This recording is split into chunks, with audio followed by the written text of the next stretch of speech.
What's going on, YouTube? It's Big Brother 749 coming back at you with another video. I'm gonna go on ahead and talk about this Charlie Kirk thing. A lot has been going on these past couple weeks, and of course, we all know now that Tyler Robinson, the man that shot Charlie Kirk, has been charged with aggravated murder and is facing the death penalty. But this video ain't really about a murder case on the news. This is about a bigger, harder question that Charlie's death has forced many of us in the black community to confront. Like, how do you mourn for a man whose platform you believe was created to dehumanize you and your community? And that's a question that's been on my mind and a lot of our minds, really, I think, ever since this whole thing went down.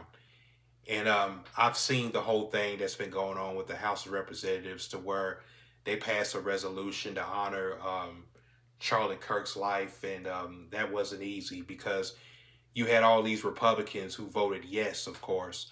But then you got the Democrats and they're divided. They're pretty split because you had 95 of them, with Hakeem Jeffries being one of them, who voted in favor of the resolution, which was frustrating and disappointing at first, since it seemed like a sign of weakness and betrayal of their core values. But then I realized that they had a principled stand against political violence, which I can respect that.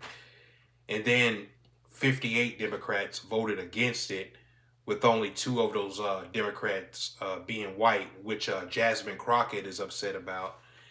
And then you had 38 of them that voted present. And I know to some Democratic voters, it was frustrating because while those 58 Democrats chose to be direct and confrontational, they probably felt that those 38 Democrats were fearful and scared. But I don't think they were fearful or scared because it's like they were caught up. They didn't want to get a headline that says Democrats voted against condemning violence, because that's a political trap. But at the same time, they also didn't want to legitimize a man's legacy that many of us found offensive. So they chose the middle ground to stay true to their values without giving the other side a weapon to use against them. And I can respect that too. And Charlie Kirk's funeral was this weekend on Sunday. It was broadcast by several news outlets, and I didn't watch it because I didn't want to see all that worship, making him out to be some martyr or angel.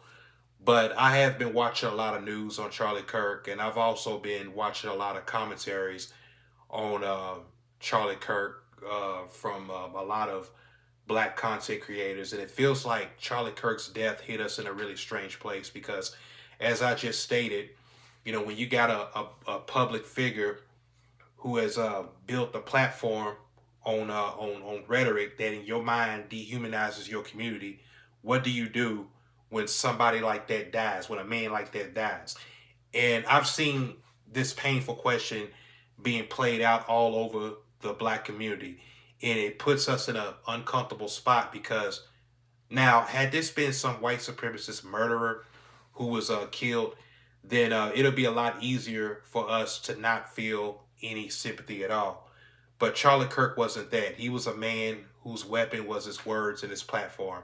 But it still makes some black people say, how could I mourn for a man who wouldn't mourn for me? His platform was a symbol of everything that was wrong with this country, and to mourn him would be to betray my community. But then you have other blacks who couldn't bring themselves to celebrate any death because they're like, how could you be so cold-hearted? A man is dead, a family is hurting, and to celebrate this is to become the very thing that you claim to hate. And they were called Uncle Toms and coons and sellouts. And see, when it comes to death, I grieve and show sympathy for any good person, regardless of their race. I've mourned for good black people I've known, and I've also mourned for good white people I've known and was cool with. And that's the thing about us. We're not cold-hearted people. Just like any other race, we do have a sense of humanity when it comes to somebody dying. And we've seen genuine grief in the black community for white public figures who passed away. People like Robin Williams or certain musicians who had a deep connection to black culture. And there were a number of whites who dedicated their lives to the civil rights movement and were mourned by people in the black community, like James Reeb, a Unitarian minister who was beaten to death by a white mob while participating in the Selma marches back in '65, and Viola Liuzzo, I don't know if I'm saying her name right, who was a civil rights activist that was murdered by the KKK while transporting marchers. And these are folks that'll be remembered for their sacrifices. And it's easy for me to feel more sympathy for them, as well as the speaker in Minnesota, Melissa Hortman, and her husband who was murdered a few months ago.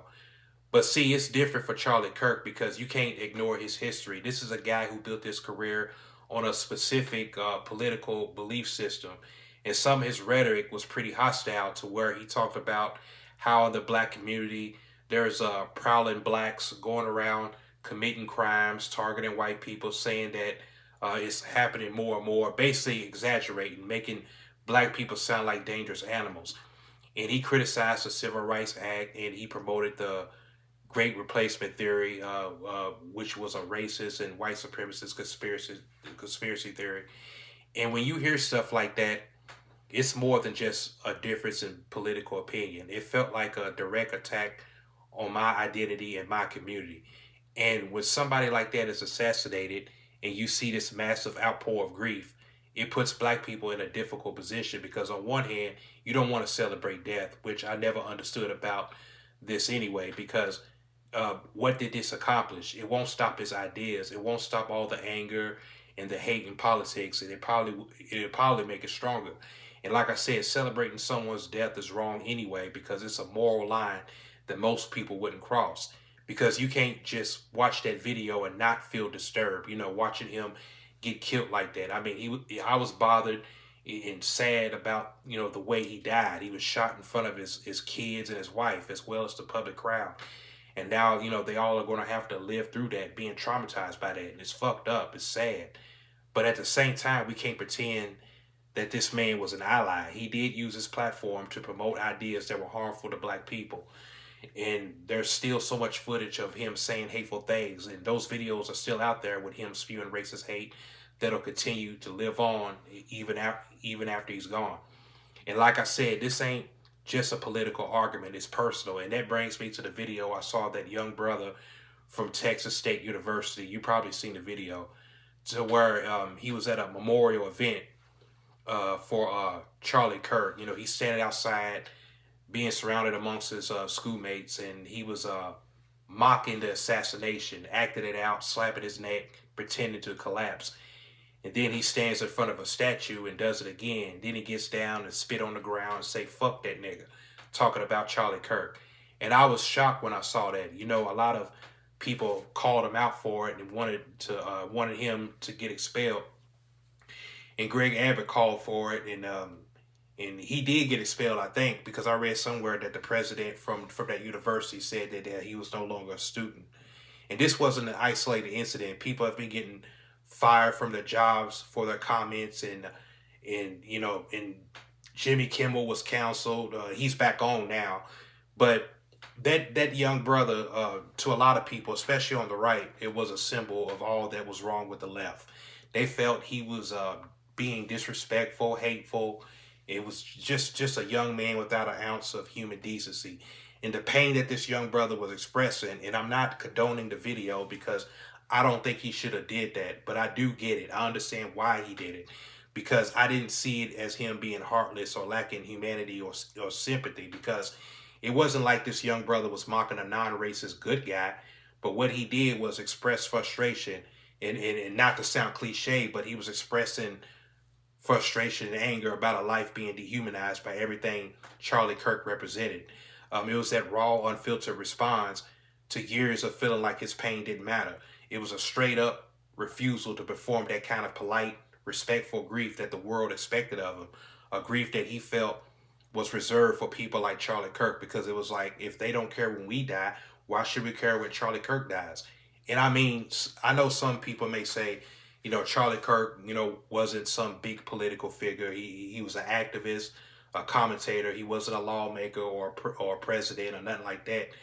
But still, it's what he built his platform on. This was the same guy who said it was a huge mistake to pass the Civil Rights Act of 1964, and that he felt more comfortable flying if the pilot wasn't black, when he ignored the true story of two white pilots in 1971, Captain Theodore Nicolay and First Officer James Carlson, whose plane done crashed and killed 49 people. There was a mid-collision that they caused because they didn't see the other aircraft. And he was against DEI, questioning black people with good jobs and careers. And I mean, he acted like that, like there's no stupid white people in the world, like they don't even exist, completely ignoring the fact that my own supervisor, a white high school dropout, was a terrible manager. He didn't know what he was doing. He was always getting ripped by management, and he ended up quitting. They didn't fire him. He quit himself, which goes to show there's dumb white people and there's dumb black people. There's smart white people and there's smart black people. And it goes to show it's not about race. It's all about skill.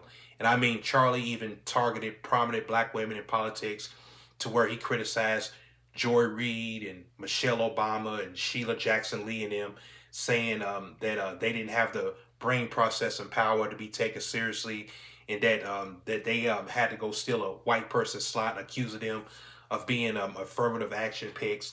And he even criticized Dr. King, and then he gets shot and killed tragically on September 10th.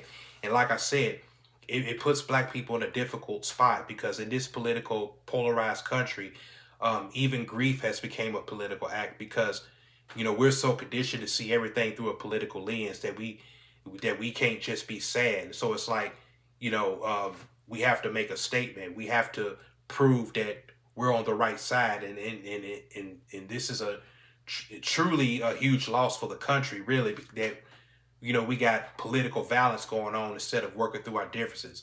And one thing I gotta say is this: there's two conflicting truths: the human truth, which is a natural human response to feel sadness for a life tragically cut short, regardless of who the person was, and the lived truth, meaning it's a justified feeling to be angry and upset from someone's words in a platform that was seen as cold and dehumanizing and harmful to your community.